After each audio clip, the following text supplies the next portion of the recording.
Coming up on Operation Outreach, Honor Flight Central Florida is an organization dedicated to honoring our veterans by transporting them to the memorial sites in Washington, D.C.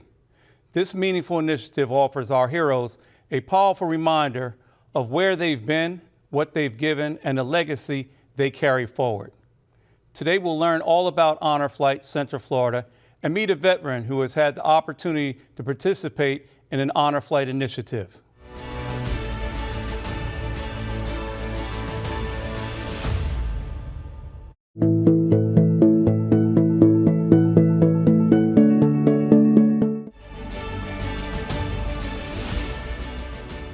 Welcome to Operation Outreach, a new program to highlight the services available to military veterans right here in Central Florida. I'm Fred Robinson, chair of the Orange County Mayor's Veterans Advisory Council. The Honor Flight Network pays tribute to our veterans in a truly impactful way by giving them the opportunity to visit memorial sites in Washington, D.C. at no cost to them. It's more than a trip. It gives veterans a chance to reconnect with their past, to remember fallen comrades, and to reflect on the sacrifices and values that shaped their service. Here to tell us more about Honor Flight is Landy Dunham, Chairman. Thank you for joining me, Landy. Thank you, Fred, for having me. Okay, Landy, I have a question for you. Yeah. What branch of the military were you in? I was an Army officer. An Army officer? Aviator, actually, yes. Aviator? Yes, sir. Okay, and what did you fly? Blackhawks, Okay. basically, but had a chance to fly quite a different aircraft throughout my time. Commanded a multifunctional aviation battalion out of the 82nd. So. And what was your final rank? Colonel. Retired as a colonel in 2017. And what is Honor Flight's mission and how was it founded? Oh, well, you did a very good job with the opening statement, but long story short, it is an organization that's designed, and the entire mission is to honor those veterans that have gone before us. Now, when I say gone before us, we're talking about World War II, because there's still some of those out there, Korean War, and now the vast majority of our veterans are Vietnam-era veterans. So our mission is to take them, to honor them for a complete day, but we take them to Washington, D.C. so they can see the memorials that were erected in their honor. And we do a lot of other great things during that day as well to make sure they understand how valued they are for this nation. And how long has there been a Central Florida Honor Flight hub? Central Florida's hub opened in 2012. Honor Flight started way in 2005 out of Ohio. After the World War II memorial was erected. Had a lot of World War II veterans. For this one gentleman in Ohio who was talking to one of his patients. He was a medical professional. And he said, oh man, the memorial's open. Are you gonna go check it out? And unbeknownst to him, his patient said, I can't get there. I mean, you know, he was well in his 80s at that point. You know, DC's a long way. So this gentleman decided to do something about that. He had a private plane, had a bunch of buddies with private planes, and they flew a bunch of those World War II veterans from their home area to DC, and that started Honor Flight. 2012, the hub started here in Central Florida, and we've been going strong ever since. How admirable. Yeah, we're flying about 60 per flight. Here's when I go here lately. 60 per flight? Yeah, we're actually increasing our number of veterans that we fly on a regular basis, and trying to look for more to fly. We want every veteran to have that opportunity, particularly now our Vietnam-era veterans, which are our Yeah, I actually was a Guardian 4 different times, and now I can be that veteran. That's all I'm saying. I tell people all the time, that me being a leader of this organization was a little selfish too, because I look forward to my flight one day. Yeah. Yeah. So, and they have such a great time, as you know, if you serve as a Guardian. And we look forward to you getting on there as a veteran too. I'm looking forward to it. Yeah. I'm looking forward to going on it with my son. Nice. With my son. Yes. Give me a snapshot of a typical Honor Flight. Well, I'll tell you, they get up nice and early. I'll back up. For every Honor Flight, we have 3 different occasions. We take 3 weekends away from, or 3 Saturdays, but they're well worth it. We do an orientation where we bring all the veterans in and their guardians. So every veteran, as you know, you served as a guardian, has a guardian. That individual is dedicated to that veteran for the entire day. That's their job. Take care of that veteran, make sure they enjoy that day and they're honored, as they deserve, right? So we do an orientation so they know everything we need to do, right? We're all military, former military, so we do it in that style, where we've got a nice agenda, we lay it out, folks know where to be, when to be there, and they're ready to go. Then we do the actual flight the next Saturday morning. We get up nice and early. We tell the veterans to arrive around 5 a.m., but most of them are there at 4:30. You know how that works, right? So we get set up both Orlando Airport, we fly out of, and Sanford Airport. We rotate spring and fall. Both of those airports are amazing with the support they provide us. I mean, they do everything from helping us where I can park my U-Haul there overnight with the wheelchairs. They help us by bringing us directly to the gate and right through, in Orlando. TSA is amazing. The entire airport and the TSA for both of those particular airports just seem to love us and treat us with unbelievable respect and dignity. So we take our veterans there from 5 in the morning. We get them all checked in. We go right to the back to the gate area, and we serve them a nice breakfast. They're excited, right? They're getting excited. Quite often the TSA has a color guard there ready to salute them as we go on the plane. We board usually around 7, take off around 7:30, land at BWI around 9 o'clock, 9:30ish. Now, it's getting real. We typically have the fire truck salute the aircraft as we're, rolling. Water cannon. Yeah, water cannon as we're taxiing in, both coming and going. The veterans debark from the plane. We immediately get on buses, head from BWI. We fly into BWI and head to the usually the mall now. We go there first. We have an agenda, full agenda, everywhere from going visiting the mall, of course, where they can see those memorials like we talked about that's erected in their honor. The Vietnam Wall is very popular, as you can imagine. Korean War as well. We've had quite a few Korean War veterans too, and of course the World War II Memorial, right? Then we take them from there, and they get to visit the change of the guard ceremony for the Tomb of an Unknown Soldier. They get a front row seat, right? Every time that guard of the Tomb of an Unknown Soldier salutes our veterans with the scuff of his heel, as you know, they get to see that up close and in person. Sometimes we get a chance to see a reflaying ceremony too, if there's one available following that. We take a nice photo, we get on the bus, we go visit the Women's Memorial. Yeah, we typically have at least one woman veteran. In fact, I think we've always had at least 2 on every mission I've been on. So that's an incredible memorial as well. We spend some time there. We honor our women veterans there as well. And then we're back on the bus and we're headed either to the Air Force Memorial or the Marine Corps Memorial. We do have a nice lunch, usually sitting out, talking to each other. Guardians and veterans bond during those lunch times and back on the bus, right? We head back up to BWI. We get there probably around 6:30ish, take off around 7 again, and we land back out in Sanford, Orlando around 10:30 in the evening. And that's where the real fun begins, right? So there are a lot of different things we do that we like to keep close to the vest. That's a big surprise to the veterans. You know some of those things that take place. But I think the biggest event, usually when we ask them, what do they enjoy most about their day, they always talk about that welcome home ceremony. And that's where this city, this county, really shows up and impresses when it comes to volunteers. When they come to see those veterans and welcome them home, it's something to be seen. It's honestly, my wife tears up every time because it's really powerful. And I've had several of the veterans, particularly Vietnam era veterans, just hug me and tell me they waited a long time for this day and they're happy that it's finally here. So you mentioned it's a lot more than just a trip of honor. Yeah. And what's basically like the makeup of the honor flight? Like let's say for instance medical staff or in case something happens. Could you explain that? Well, I'll first say that we're all volunteers. Sure. I mean, every single one of us. No one receives payment at all from the Honor Flight Board. We got about 10 members, but we do have a director of medical services, right? He's our guy that helps make sure that we have medics, usually from the fire departments that support us right here in this county or Seminole County or nearby counties. We have those folks there on the flight with us. Every bus, we tend to have 3 buses when we fly 60 veterans. Each bus has a representative from a medic of some sort. We've got a camera and a video gentleman and team that covers each bus as well, and does a great job for our social media, as you can imagine. We also quite often invite members from the media. I'm sure you've seen that, which has been awesome. And they give us some more opportunities for the community to know about us. We're all about making sure we spread the word because we want to fly every veteran. And there's still a lot of veterans out there, Vietnam era, even Korean War, and probably some World War II veterans who have not done this flight yet. And we want to make sure they get a chance to do it. Plus, we need volunteers, and we need donations, clearly. And how does a veteran apply for the honor flight, and what is the prioritize order who flies first? Very good question. Well, we try to make it easy. So we have an incredible webpage.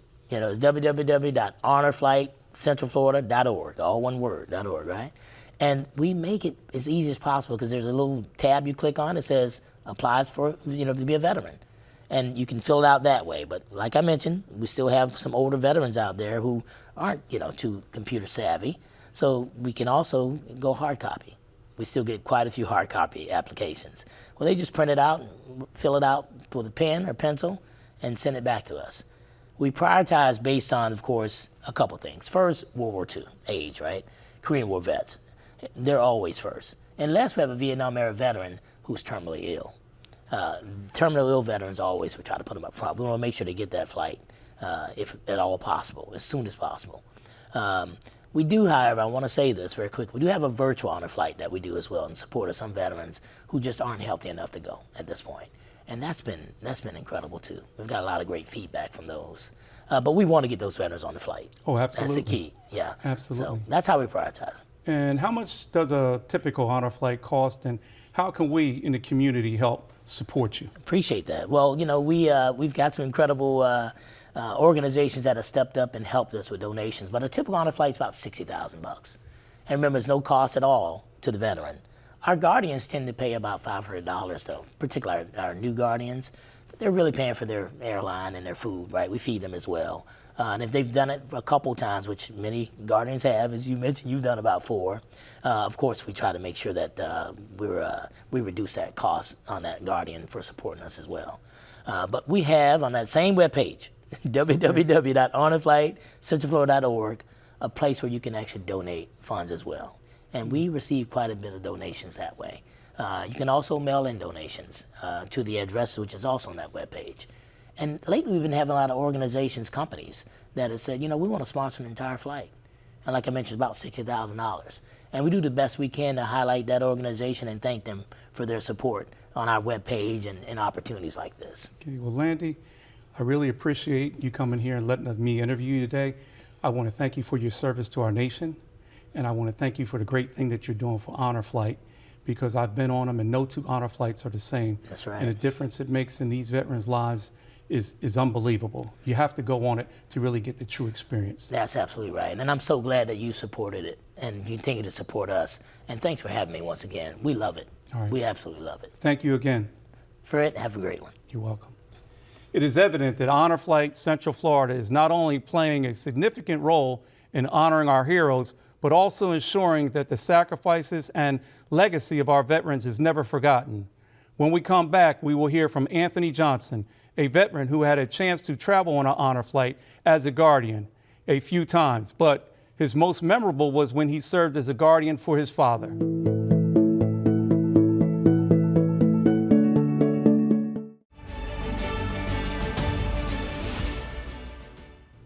I'm joined by veteran Anthony Johnson, who will tell us about his experience participating in Honor Flight Initiative. Anthony, welcome and thanks for joining us today. Thanks for having me, Fred. How did you find out about Honor Flight? I found out about Honor Flight through a friend of mine, Paula Edwards. She's a retired Army colonel and heavily involved with a lot of organizations here in Orlando. And did you serve in the military yourself? Yes, I served 8 years in the Army and then 13 years in the Navy. And what was your final rank? First class petty officer, Navy. Thank you for your service. Thank you. And why did you want to become a guardian for Honor Flight? It's funny because I didn't even know what it was until Paula told me about the Honor Flight organization. And after hearing about it, I was like, yeah, I think that's something I would like to try. And after I did my first Honor Flight, I was hooked.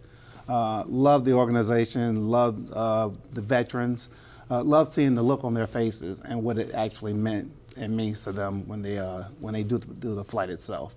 It was just mind-blowing. And I tell everyone about it now. And I just try to get the word out about it, and I try to get on as many as I can. And it's just amazing the impact that it actually has on that particular veteran. Definitely. No 2 honor flights are the same. I've been on 4, and each veteran is different. I actually had the opportunity to be a guardian for a stenographer for Tuskegee Airmen. Oh. Miss Callie Odom Gentry. Yeah. Wow. And how many honor flights have you been on? I've done 4. And can you explain one particular one that was special to you? I know they all have their own special meaning to you, but Yes. is there one that stood out? The one that stood out has got to be the one I did with my dad. He's a Vietnam War veteran himself. And like most Vietnam War veterans, when you guys came back, there was no big parades and big honors that get given to you guys.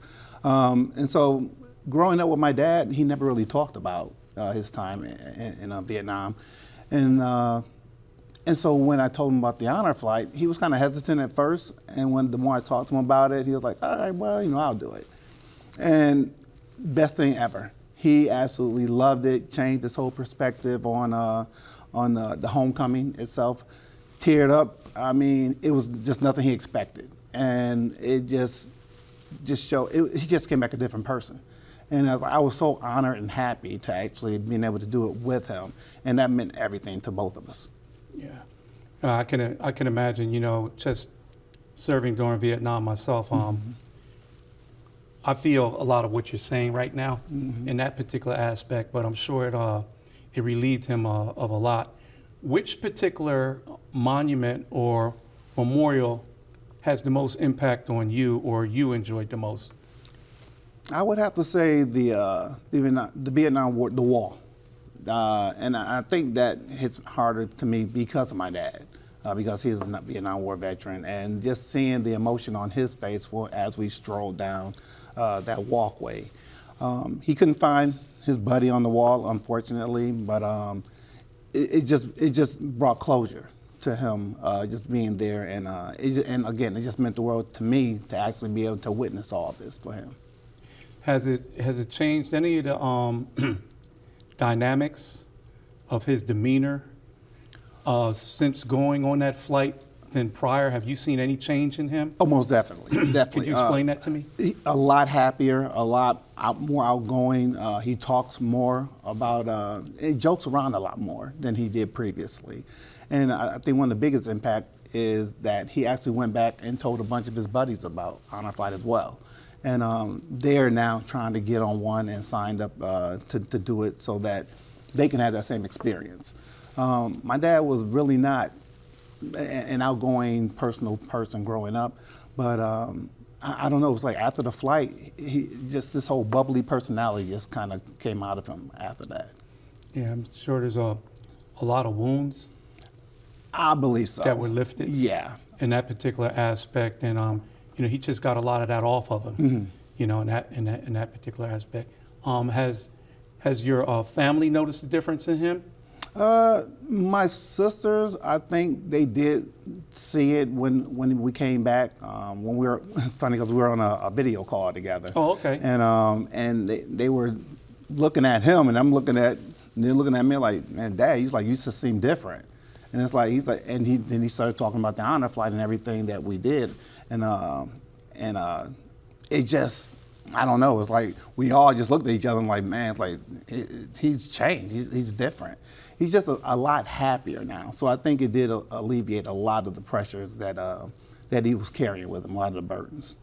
I want you to share your experience with me of when you see the changing of the guard at the Tomb of the Unknown Soldier, and just the veteran audience, and just the looks on their faces when they see the changing of the guard. What type of impact did that have on you? For me, it was very emotional. Just looking at the looks on their faces, and you can just see the raw emotion just come out in them as well. When I look at them, I see the people, the buddies that they lost, the ones that didn't come back, and that they're representing not just for themselves but for them as well. The tears coming down as they see the changing of the guard, and I don't know, it's just impactful.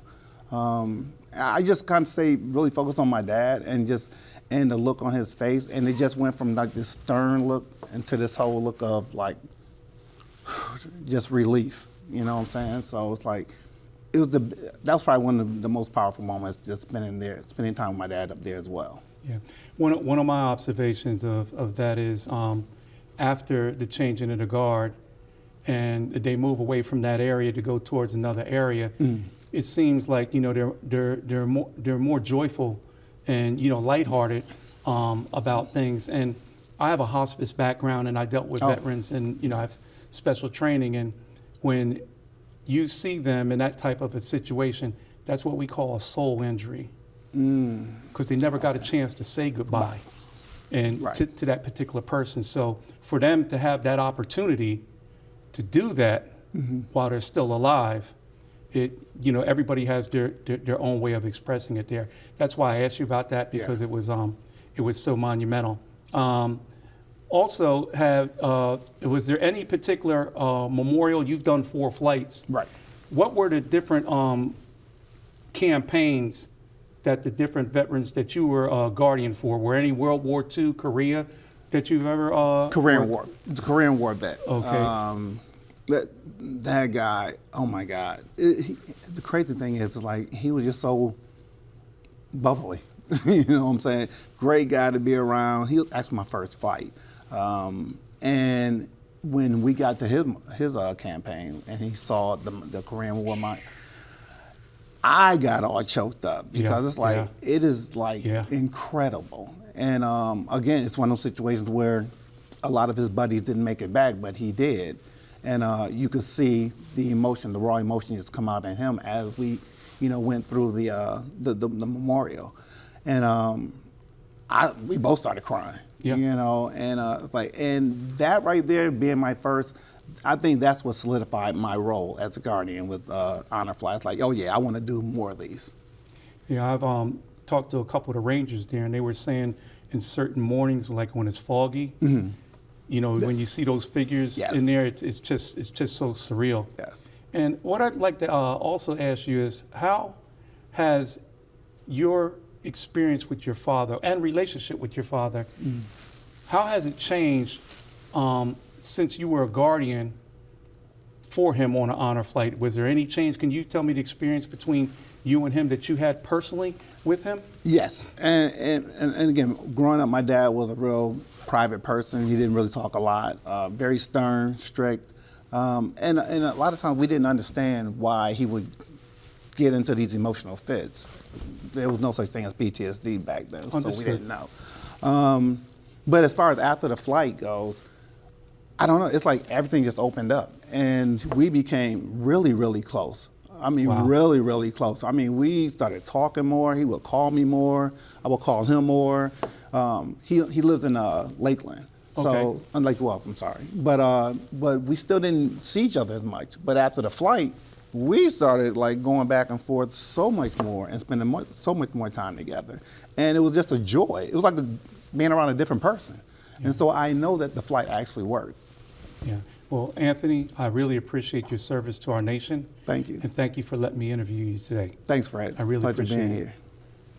The Honor Flight is truly a meaningful initiative that gives veterans a chance to reconnect with their past, remember their fallen comrades, and stand before a powerful reminder of sacrifice, courage, and the values they fought to protect. There you have it. Honor Flight Central Florida is truly playing its part in honoring our veterans, giving our heroes the opportunity to visit the memorial sites and reconnect with the past. If you'd like more information on anything we discussed today's episode, go to ocfl.net/veterans. That's where you'll be able to find the links and contact information you need. I hope you join us again for Operation Outreach, as we will continue to highlight the many programs and services available to military veterans right here in Central Florida. Until then, I'm Fred Robinson. Take care and thank you for watching.